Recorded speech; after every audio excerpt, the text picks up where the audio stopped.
Well, hi. This is Philip Martin, and welcome to the very first and probably the rawest and most experimental version of my on film column. It's a video column, it's a vlog, it's whatever you want to call it. Anyway, under the circumstances, which we all understand, I am here in my studio in North Little Rock, about 200 yards from the Arkansas River, and about, I don't know, maybe a quarter of a mile beyond that is the state capital. So that's, if you want to have a picture in your mind where I am geographically, that's where I am. Working from home, and as I have been for what, 5 weeks now?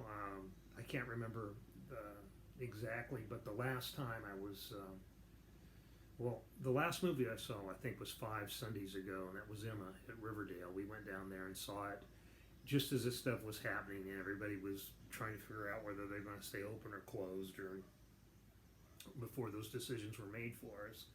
And so it's been that long since I've been in a movie theater, which is probably the longest stretch since I was in junior high school, maybe. And I think there were probably stretches back in junior high school where I didn't go to a movie for a month.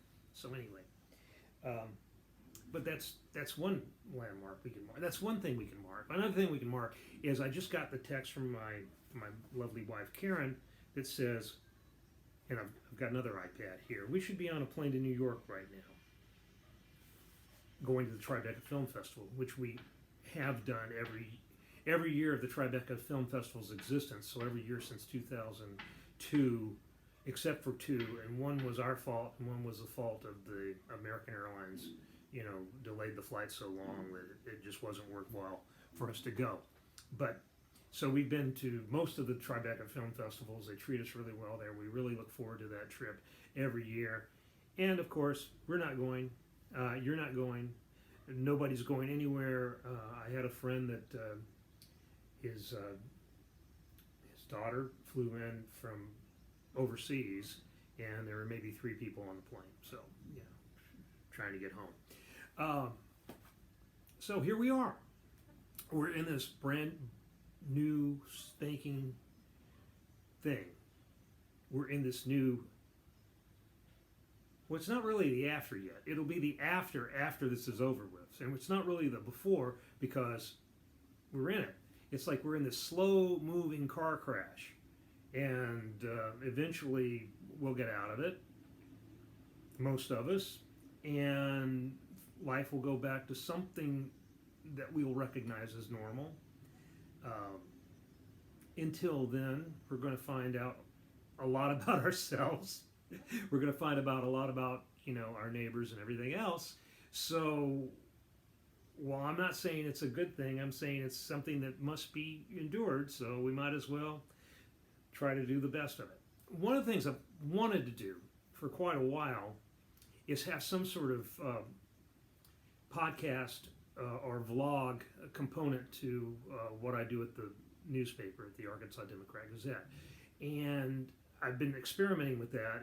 If you follow me on Facebook, you know that sometimes I do the Facebook Live little vlog post, and where I fool around, play some music, talk about things that are going on.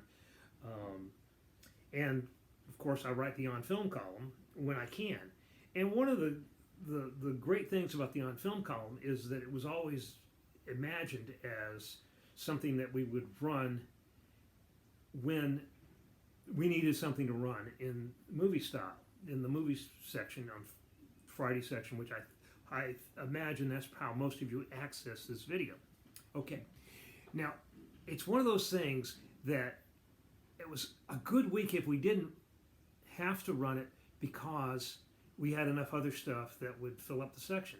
And sometimes that wasn't so easy, because living in Little Rock, Arkansas, which is a tertiary market, it's not, we're certainly not a big market, and we're not even a secondary market. The studio stopped screening here quite a while ago, before 2008 even, I think. We used to have fairly regular screens. Then we stopped. Then we lost them. We had occasional screenings, and we really haven't had any except for the occasional one-off, usually a small independent film, usually a faith-based film, will screen for us here. Other than that, we don't have any screenings anymore. So what's a movie critic to do? Well, what we did was we actually contracted with two guys, one in Philadelphia and one in Kansas City, where they do have screenings. And that's worked out really well. I mean, Piers Marchant and Dan Liebarger, you read the section, you know their names. They're there all the time, and they're going out and getting, these reviews for us. But even then, we couldn't always get enough reviews, and we couldn't always generate enough content based on the access we were getting to movies, because some movies wouldn't screen, and some weeks there just aren't any movie screens. So the OnFilm thing was going to be this elastic kind of filler thing, or maybe glue thing that would hold things together, and I could write about whatever topic, film-related topic I wanted to write about. Which was a good way for me to keep my hand in, since no longer was I reviewing 150 movies a year. I was doing more like 50 movies a year, So it gave me a chance to stay in the game, at least, keep my hand in with film writing. Okay. And I thought it provided good content for you guys. I mean, let's not kid ourselves. I thought that a lot of people liked it. Anyway, in our new situation, where there are no films opening, very few films are showing any place other than drive-ins, and everything's going straight to video on demand or streaming services, whatever. There's even less opportunity for me to write on film, because everything's wide open now. A lot of smaller independent films are vying for attention. They're rushing in to fill this vacuum that is being left by the big films that are being pushed back. So they'll actually open to audiences and theaters, where people go and sit with strangers in the dark. The old movie-going experience that we all love and cherish, I hope. At least I love and cherish it, and miss it. But it's interesting that we have this thing going on, because now we have an opportunity for smaller films, like Once We're Brothers, the Robbie Robertson and the Band movie that opened last week, or The Quarry, the Michael Shannon Shea Whigham movie that's opening this week. All of a sudden, we can give those movies more attention, because there are no James Bond movies, there are no superhero movies, there are no big franchise tentpole things that are going to open, because they're going to wait. They're going to wait to maximize their profits, which will be when it's safe for all of us to come out of the house, which could be in 5 weeks, could be in a month, could be 2 years, I just heard. Anyway, so things have changed. It's not all for better, it's not all for worse. I mean, this is a very serious situation that I've likened to being like in a war. It's like all of us are now on the battlefield. Some of us aren't coming back. Most of us will. But, it's going to change us. It's going to be a traumatic time. And as I said, we're in the middle of it. We're not in the after yet. And until we get to the after, we better hold on. And what do you do when you're at home by yourself, or with your significant other, or your family? Well, you're going to want to watch TV. You're going to want to watch, movies. You're going to seek out entertainment, things to make the day go by. So we're going to try to give you some ideas, and to give you something to read, give you something to look at other than, this dire news that's going on outside. You can hear my dogs barking. They're barking at the dire news that's going on outside. We're going to hang in there, and we're going to talk about stuff. We're going to talk about movies. We're going to talk about music, and we're going to read about it. We're going to write about it, and we're going to make our own art at home. And we're going to connect with each other through our devices like this. It's not optimal, but it's doable. And I think that if we make the best of what the situation is bringing us, we have a chance to emerge from this as better, stronger, healthier people who maybe aren't so caught up in the things that we used to be caught up in when we used to be able to, travel freely without our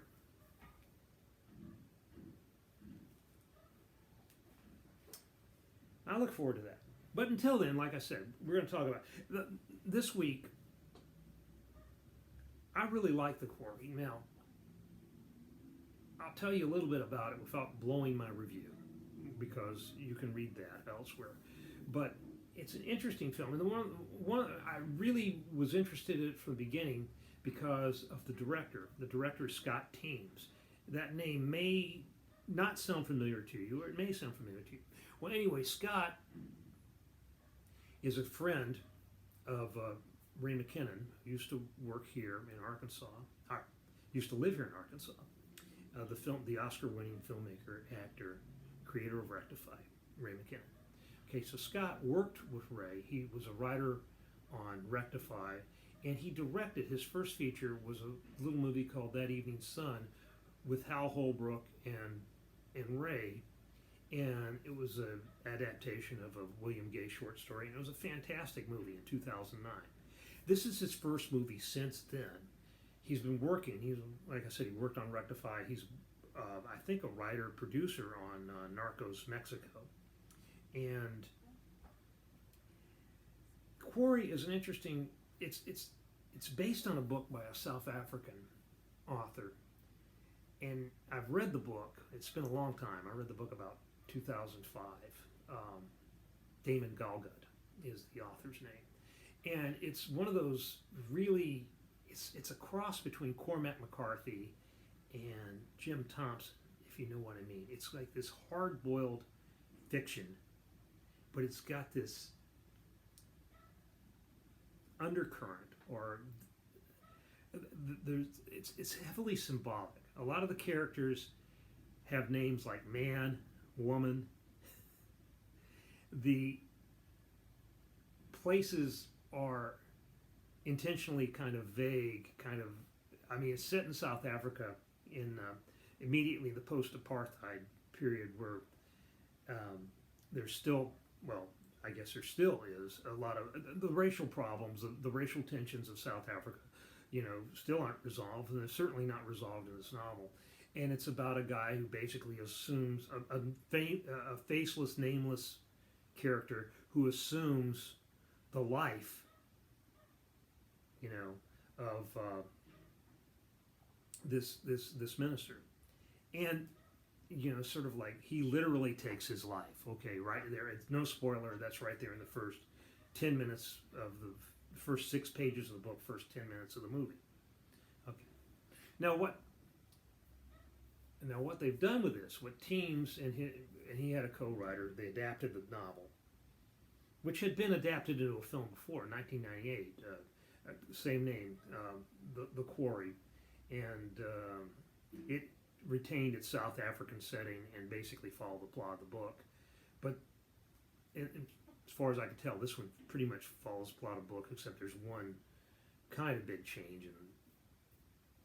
But I'll let you. No spoilers. Anyway.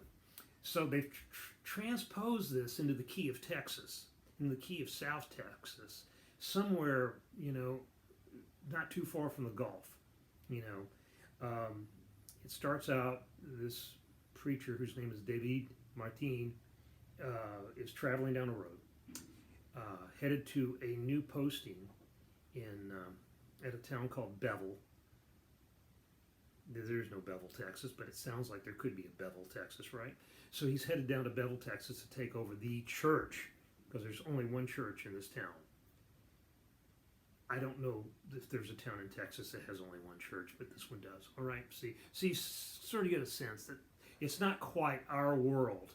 It's a little bit different type of world than the one we live in.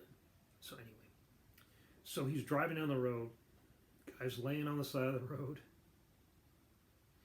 and the Reverend's driving down the road. We don't know he's a Reverend. He's drinking wine out of the bottle, but he stops. He's the Good Samaritan. He takes the guy in, and he, gets him fed, gets him hydrated, and for his trouble, the guy whacks him with a wine bottle, throws his body in a quarry, takes his van, goes on into town, and asks where's the church, says he's the new Reverend, and now he's David Martin. Okay. It's a little portentous, but it provides a showcase for two really great actors. Michael Shannon is just fantastic as the Chief Moore, who is like the law in this little town. And it's just a wonderful, natural performance that reminds me so much of people I know and people I've, been around and seen. And Shea Wiggum, who plays the man who becomes David Martin, he's an interesting character, interesting actor. You might remember him from Boardwalk Empire. You might remember him. He worked with Shannon before in Jeff Nichols' film Take Shelter, which I still think is Jeff's best work. I really love that movie. I still think it's a great plausible horror movie. But it's just fun to watch these two guys. And I don't know, I don't know why we like certain actors and we, can take or leave others. But there's something about Shannon that really makes, he's just incredibly watchable for me. I mean, he's just this unusual for Hollywood. He's a big guy. He's a big man. And he's, sort of physically adroit. But his voice, the timbre of his voice, just his timing. I mean, I think he would be a great comedian if he ever tried it. And who knows? He's probably done comedy, and I don't know what they are.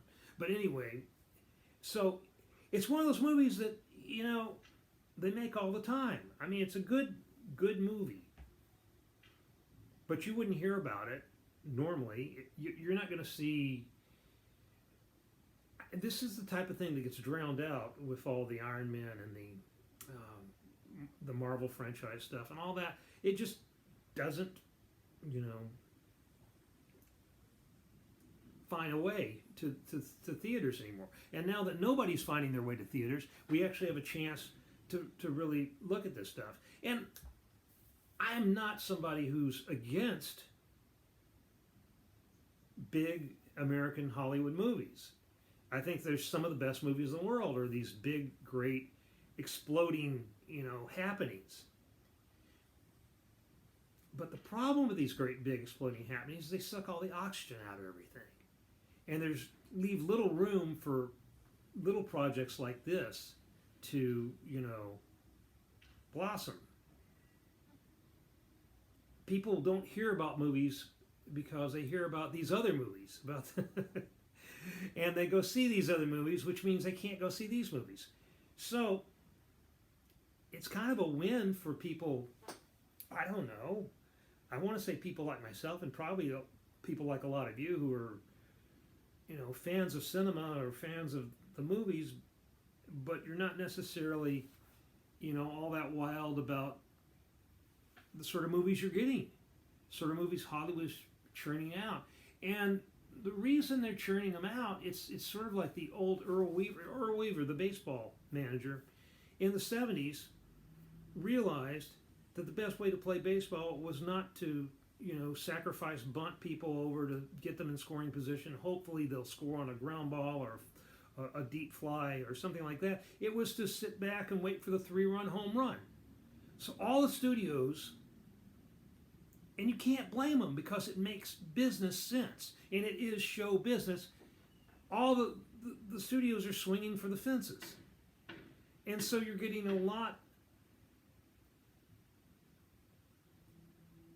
of bombast, a lot of big stuff that's coming at you, and Fast and the Furious 9. That's fine. There's nothing wrong with having that. But what you're losing is you're losing the adult scale dramas, which by and large had already started to migrate onto TV, and then once Netflix and Amazon Prime and all those places started getting their shops going, yeah, that's where it exploded. That's why all the big good stuff, what we critics like, is on TV now, because that's where the adult dramas went. That's where the serious stuff went, and we left the movies to be, this playground for Thor and, Batman. And like I said, I like Thor and Batman. I just like some of the other stuff too. And now you're taking the playpens for the superheroes are off the table now. And we've all got to kind of pay attention to something else, or be like the guy on the airliner, which I never understood. The guy who sits there on a 5-hour flight and just stares at the wall, at the bulkhead. I've seen guys like that. I can't imagine how they live. But now we've all got to fill these hours. We've all got to do things, and you can do all kinds of stuff. I mean, I'm not advocating that you do what I think you should do, but you could read Ulysses. You could, work on your memoir. You could make a lot of music. You could do all kinds of stuff. But one of the things you might want to do is tune into some of these lower key, adult dramas. I mean, right now, we watch TV, and it's really kind of, it sounds like humble bragging. Maybe it is, but we only watch TV a couple hours a day, a couple hours a night, from about 7 to about 9. That's about it for us. And I don't consume any of the cable news things. I don't consume sports anymore because there are no sports. And so we're really being very, our watching habits have become very curated, and so we're watching things like Better Call Saul, and watching things like Unorthodox on Netflix, and this show called The Counterpart, which is on Amazon Prime, and it's a few years old, with J.K. Simmons. And movies like this one, that we're going deep into these things. And it's not, like I said, it's certainly not all good, but it's not all bad either. It's not all bad to be able to have some time where you can, not feel guilty about hanging around the house. Of course, I do feel guilty. I kind of want to go to work every day. I would imagine most of us feel that way. It doesn't feel real. And maybe because it doesn't feel real, they're getting a lot of extra stuff out of us. I mean, we don't ever turn our laptops off anymore. And we've got email and Slack and Zoom and... but I love it. I honestly do. That part of it I actually like. I would really hope that we all figure out ways in which we can work better and smarter and be more humane to each other, and that we not get so hung up over. I mean, this really brings things into perspective, because it's so stupid to argue over taste. It's so stupid to be snobbish about what you like. You like what you like because of the circumstances in which you were, raised, and what you've been exposed to. You can't like opera if you've never heard opera. I don't like opera, but I don't understand opera. I'm not an opera fan. Let's put it that way. It's not like I hate Pavarotti or anybody, but it's just there's no reason to be that ferocious about it, except it can be fun to be really invested in something that doesn't matter at all. Okay? Anyway, my dinger's blowing up over here. You've probably heard that. I've gone, my goal was to go 20 minutes. We've gone 25 minutes. I'm not going to edit this, so maybe I'll put a title on it, and that'll be it. So anyway, until next week, we're going to do this again next week. And follow me on Facebook. I'm easy to find. Twitter, I'm at Borkdog, Borkdog. You can write me at the Arkansas Democrat Gazette. You can, send me messages. Just don't give me a phone call. Text. Everybody text. Okay. See you guys. Bye.